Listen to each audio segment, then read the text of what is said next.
Nous, la Grande Muraille, nous nous attaquons aux zones les plus difficiles, qui s'agit donc des zones arides et semi-arides, évidemment, de nos pays. Et nous sommes convaincus qu'en 2020, il sera possible d'instaurer au niveau local, au niveau des terroirs, évidemment, ce que nous avons compris comme étant des pôles ruraux d'émergence économique, qui à la longue, en 2025, pourraient être des pôles de production et de développement durable, résilients au changement climatique, mais apportant évidemment des impacts aux revenus de nos pays. La Mauritanie a eu à faire sa stratégie et son plan d'action qui découle de la stratégie et du plan d'action global.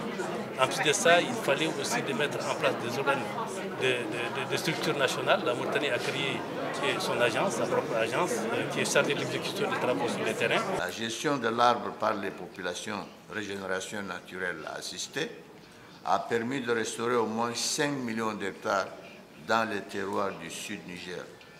600 kg de biomasse par hectare peuvent être obtenus en zone pastorale sur des sols auparavant cuirassés. Nous savons que 80% des populations en Afrique vivent des retombées de la terre. Or, 40% de ces terres sont dégradées.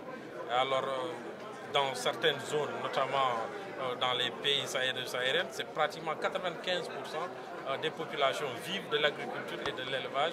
Et lorsque ces terres sont dégradées, vous voyez aisément les conséquences en termes de lutte contre la faim, en termes de réduction du chômage, en termes de lutte contre la pauvreté. Bref, il y a des défis importants auxquels nous faisons face. Nous, en tant que partenaire dans ce projet qui est à la fois régional, national, local et panafricain, nous avons l'intention de mettre autour de 6 milliards de dollars. Nous avons déjà approuvé 1 milliard de dollars. Nous avons un portefeuille déjà actif d'autour de 4 milliards de dollars.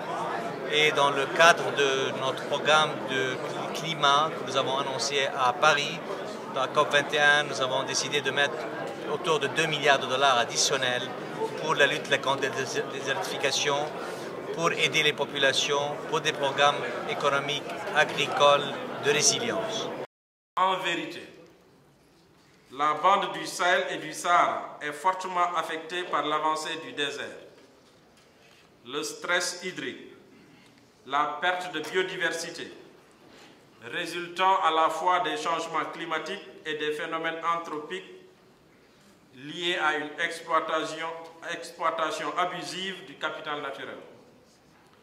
Cette situation rend encore plus difficile à la prise en charge des questions de pauvreté, de sécurité alimentaire et de développement dans les zones concernées, avec notamment la dégradation des terres cultivables et l'absence d'aliments de bétail pour l'élevage.